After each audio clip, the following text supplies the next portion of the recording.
I want us to notice what the Bible says in the book of Romans, chapter 13 and verse 11. The apostle wrote, "And that, knowing the time, that now it is a" what kind of time? "A high time to awake out of sleep, for now is our salvation nearer than when we believed." The Bible tells us in this passage that it is important for us to know the time in which we live, to realize that right now is a high time. It is an urgent time. It is a very solemn time, not a time for us to be sleeping, but a time for us to arouse from spiritual slumber, because Jesus is coming soon. And we're going to see tonight that the end is very, very near. Now friends, how many of you have ever had to catch an airplane that left very early in the wee hours of the morning? Have you ever had to catch one of those flights? I don't really like those ones. And if you're anything like me, you know that the only way you're going to make that flight is if you do what? Set the alarm clock. Isn't that right? And what is the purpose of the alarm as it goes off? It's to awaken you to the time that it is, so that you might get ready in the allotted time that you have. And friends, have you ever slept through an alarm? That's not a good thing, is that right?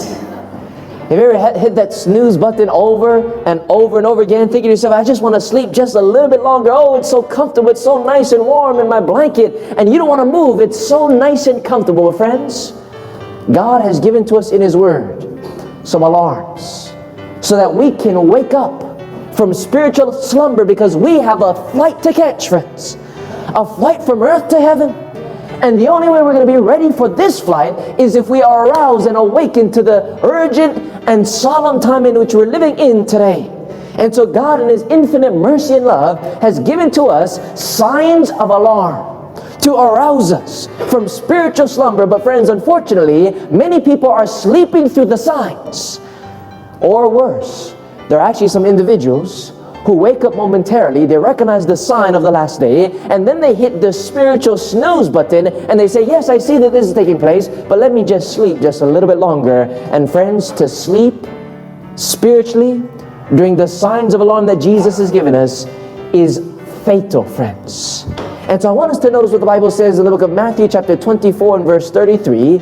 Jesus gave us signs of alarms, and I want you to notice what it is. Matthew 24:33, please write it down. So likewise you, when you shall what? See all these things, know that it is near, even at the doors. Jesus said that we can know that it is near. His soon coming is near, even at the doors, when we see these things. In other words, God has given to us some visible signs that we can see with our eyes to let us know that the end of time is very, very near. It's almost here, and it's not mere fear. And so tonight we want to find out, what exactly are these things that Jesus has revealed to us? What are these signs of alarms that will arouse us from our spiritual slumber?